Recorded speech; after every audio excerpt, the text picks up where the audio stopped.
একটা smart preparation নিতে গিয়ে কিছু স্টুডেন্ট সার্বিক দিক গুছিয়ে একটা মানে সবমুখী একমুখী প্রিপারেশন গ্রহণ করে না। তো সবমুখী প্রিপারেশন গ্রহণের জন্য কিছু রাস্তা আছে। এখন বাংলাদেশে যে জব এক্সামগুলো হচ্ছে, এই জব এক্সামগুলোর মাঝে প্রিলি বেস যখন পরীক্ষাগুলো হচ্ছে, তখন দেখা গেছে যে জব সলিউশন বেস কোশ্চেনগুলো হুবহু রিপিটেড আসতেছে।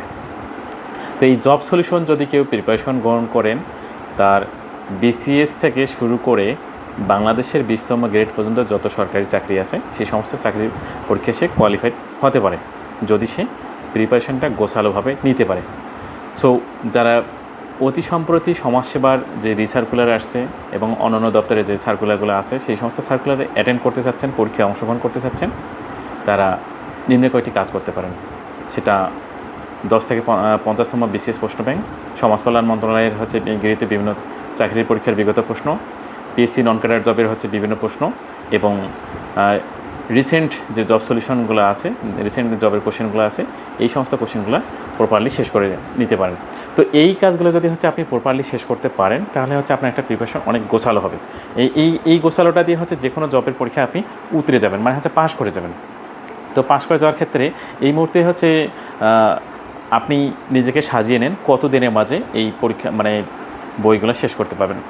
যারা হচ্ছে নিজের মতো করে শেষ করতে পারবেন, তাদের জন্য ওয়েলকাম। আবার যদি হচ্ছে কেউ চান যে আমার সঙ্গে কানেক্টেড থেকে আমি আবার এক্সাম ব্যাচ চালু করতেছি, সেটা হচ্ছে আমার ওয়েবসাইট ভিত্তিক। এখানে প্রশ্নপত্র কম্পিউটার টাইপিং করে ওয়েবে ইনপুট দিয়ে সেখানে হচ্ছে নির্দিষ্ট সময় পরীক্ষা হবে। তো যারা চাচ্ছেন যে এই সমস্ত বই ধাপে ধাপে পরীক্ষার মধ্যে দিয়ে শেষ করে নিতে, তারা আমার পেজের সঙ্গে কানেক্ট হতে পারেন। এখানে আমি 3টে এক্সাম ব্যাচের মধ্যে দিয়ে এটা শেষ করাবো। তার মধ্যে প্রথম এক্সাম ব্যাচ এনরোল করার জন্য হচ্ছে চালু করা হয়েছে ওয়েবসাইটে, সেটা হচ্ছে professors recent job solution 2026 edition. এই বইটা থেকে প্রথমে এটা শেষ করা হবে, এরপরে পিএসসি নন ক্যাডার জবের যে কোশ্চেন সেটা শেষ করা হবে, এবং শেষের দিকে গিয়ে বিসিএস প্রশ্ন ব্যাংক এবং সমাজ কল্যাণ মন্ত্রণালয়ের যে বিগত প্রশ্ন আছে, সেই সমস্ত প্রশ্নের উপর এক্সাম হবে। সো নিজের মতো চাইলে আপনি হচ্ছে গুছিয়ে পড়াশোনা করুন, অথবা যদি মনে হয় যে আমার সঙ্গে কানেক্টেড থেকে আমি যেভাবে রুটিনটা সাজিয়ে দেবো, যেভাবে পড়াশোনাগুলো দেওয়া হবে, সেগুলোর মাঝে হচ্ছে পড়াশোনা করে ওয়েবে পরীক্ষা দেওয়ার যদি মনে হয়, তাহলে আপনি কানেক্টেড হন। সবার জন্য শুভকামনা। Thank you.